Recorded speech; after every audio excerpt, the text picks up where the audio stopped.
Hello, everybody. I am Melissa Forziat. I'm a keynote speaker. When I speak, my topic is Take the Doughnut. And every so often, I'll do a Take the Doughnut interview where I talk to somebody about going after opportunity in life, where I'm thinking a lot of things while we're talking, and I want to get on and share a little bit about what was going on in my mind as we were doing that interview.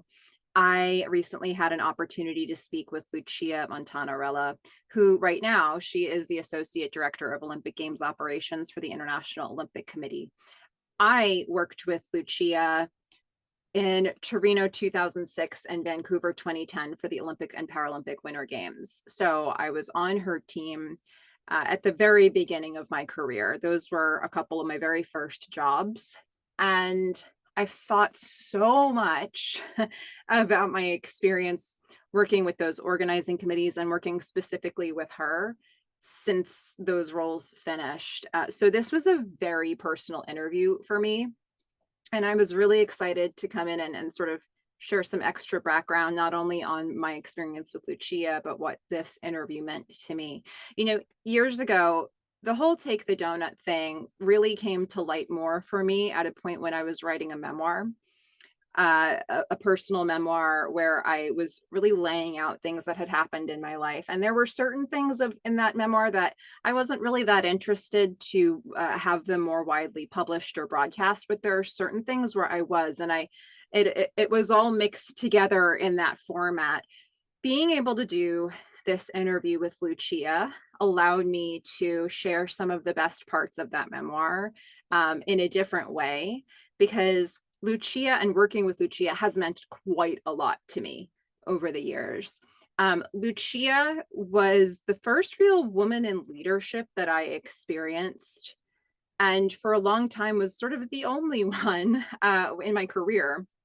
And, you know, when I thought about her approach to business, the fact that she was in business, you know, when I thought about the women that I knew growing up, there just were not a lot of women who had any sort of like a figurehead or a leader, not figurehead, but like a leadership role.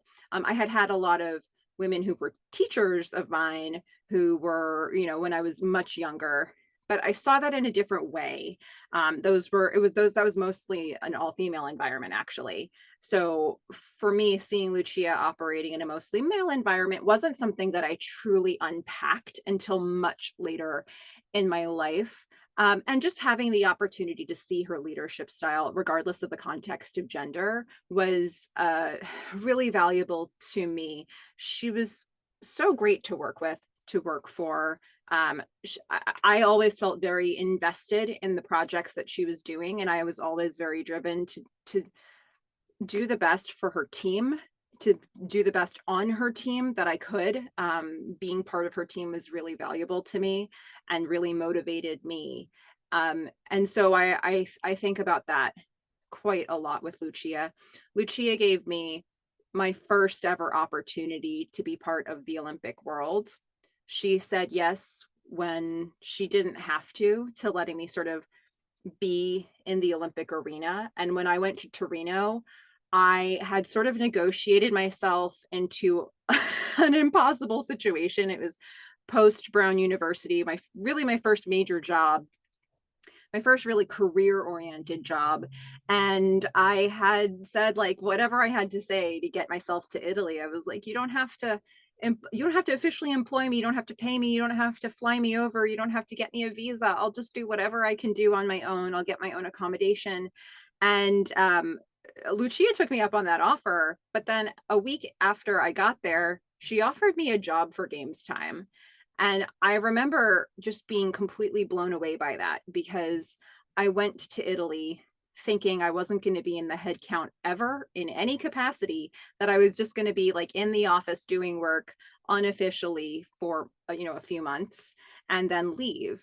And Lucia saw a lot more. She saw my passion and my drive and my interest. And she made it viable for me to survive pretty much by starting to pay me and putting me in roles that were far beyond what I thought I should be doing or could be doing.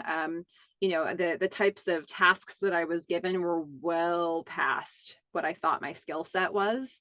And I was entrusted with all of that. And when I think back on those positions in Torino and Vancouver and the types of jobs that I was given to do, I never thought that I would be capable of doing the types of things that I ended up doing. And I think it gave me a lot of confidence later in my life to know that if there's something that you want to do professionally, you can find a way to do it. And it's just about breaking down the task and figuring out what that looks like. One other thing that I want to say about Lucia is that she has always had the most interesting, um, most unusually constructed work-life balance, family work balance. And when I've heard, seeing that from the very beginning of my career, I have heard so many people since then talk about how you can't do this, you can't do that, you can't have this and this, you can't have this and this. And I would always think to myself, but Lucia did it. And look, maybe not everybody can do what she's done. But she has done it, so it can be done. And so, like, I think knowing Lucia has really broken down a lot of the ideas of what's possible and impossible to me. And for the people who tell me something is impossible, I'm inclined to be skeptical about that, because I know people like Lucia who have done things that you think on paper, how does this make sense? And her life has been just so interesting to observe. I also wanted to say that when I got the job in Vancouver, I had an opportunity to stay with Lucia in the very beginning until I had found my apartment. And I got to really sort of be a part of her family for a little while. And so I just, if you can't tell, this one means a lot to me. I'm really honored that Lucia chose to do this interview. And I suppose all of this is me saying what it's meant to me, but what's a takeaway for you? I think Lucia is very humble about it, but she really truly has done some incredible things in her life, and it blew me away to hear that she doesn't think about things from the standpoint of goals that she's trying to go after as much as opportunities that she wants to say yes to. And it's something that I'm going to take away and really, like, I'm going to be thinking about that. I assure you, for a little while, because what a journey she has had. And if that's how she got there, I'm going to try to steer myself in that direction a little bit more. As much as I'm somebody who does have specific goals and I work towards them, I love the idea of embracing what the world is giving you and being more adaptable to it. And so, a huge thank you to Lucia for doing this interview with me. A huge thank you to you for hopefully watching it. And if you haven't, I'll make sure that I've linked it to this video so that you can check that out.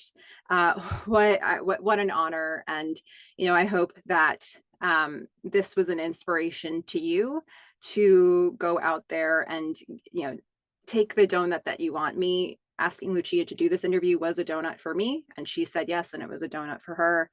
And what a pleasure this has been. So go out there, everyone, get inspiration and get donuts. Bye.